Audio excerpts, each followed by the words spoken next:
चलिए देखते हैं जहाँ से जहाँ तक टिक लगा है।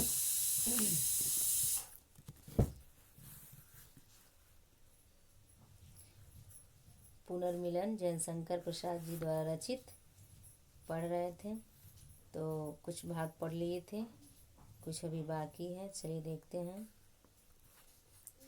श्रद्धा रुकी कुमार शांत था, मिलता है विश्राम वही। चली इड़ा के साथ जहाँ पर, वह निशिखा प्रज्वलित रही। सहसा धध की वेदी ज्वाला, मंडप आलोकित करती। कामायनी देख पाई कुछ पहुँची उस तक डग भरती, उस तक डग भरती। और वही मनु घायल सचमुच, तो क्या सच्चा स्वप्न रहा। आह प्राण प्रिय, यह क्या तुम यूं घुला हृदय बन नीर बहा। इड़ा चकित श्रद्धा आ बैठी, वह थी मनु को सहलाती। अनुलेपन सा मधुर स्पर्श था, व्यथा भला क्यों रह जाती। चलिए इसके प्रसंग को देखा जाए। फिर उसके बाद कठिन शब्द को देख लीजिए। इसमें कहा गया है श्रांत का अर्थ होता है थका हुआ। श्रांत का अर्थ थका हुआ।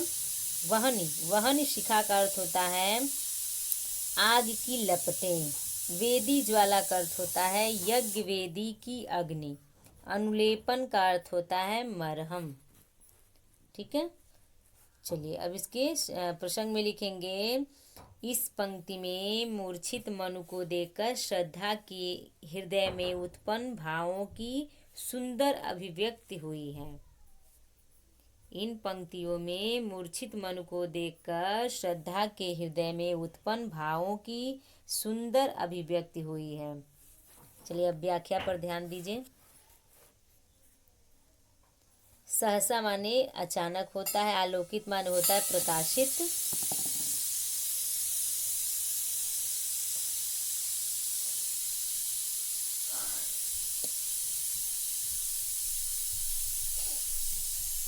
चलिए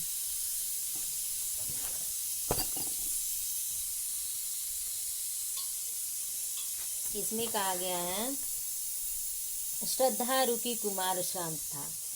ईरा की सहानुभूति बातों को सुन करके श्रद्धा तो वहाँ रुक जाती है। फिर उसका बेटा भी बहुत थका हुआ था, यानी ईरा की बात सहानुभूति पूर्वक जो बात सुनती है, सुन करके वहीं रुक जाती है, रुक गई। उसका बेटा भी बहुत थका हुआ था और वहाँ आश्रय भी मिल रहा था। आश्रय यानी विश्राम करने के लिए यहाँ वहाँ पर जगह भी मिल रहा था। श्रद्धा तब ईड़ा के साथ उस स्थान की ओर चली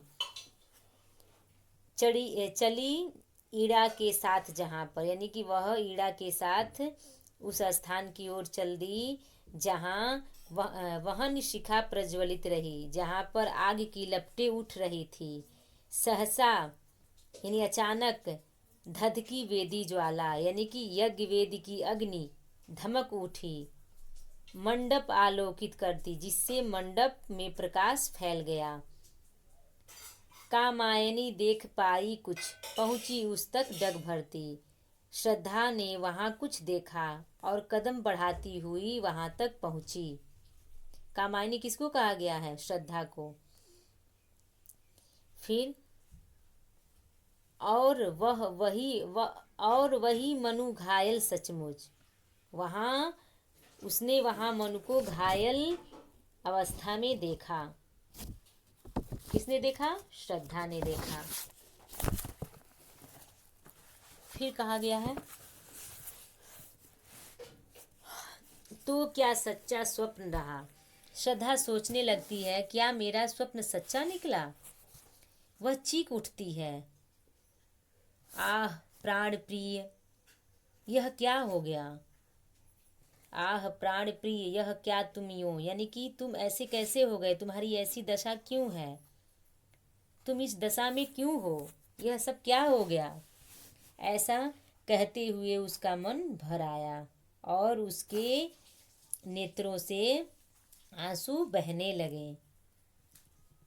घुला हृदय बनबीर, नीर माने होता है आंसू, दुख के कारण उसके आंसू निरंतर निकलने लगे। यह देखकर ईड़ा चकित हो गई, यह देखकर ईड़ा चकित रह गई। श्रद्धा अपने पति मनु के पास बैठकर उनके शरीर पर हाथ फेरने लगी। वह थी मनु को सहलाती, यानी कि वह मनु को सहलाते हुए। फिर यहाँ कहा गया है अनुलेपन सा मधुर स्पर्श था, व्यथा भला क्यों रह जाती। उसका स्पर्श मरहम के समान कोमल एवं कष्ट हरने वाला था। किसका? श्रद्धा का। तब मनु के हृदय में पीड़ा क्यों शेष रहती, अर्थात उनके अंदर जो भी पीड़ा थी वो समाप्त हो गई। किसके अंदर? मनु के अंदर। ठीक है। फिर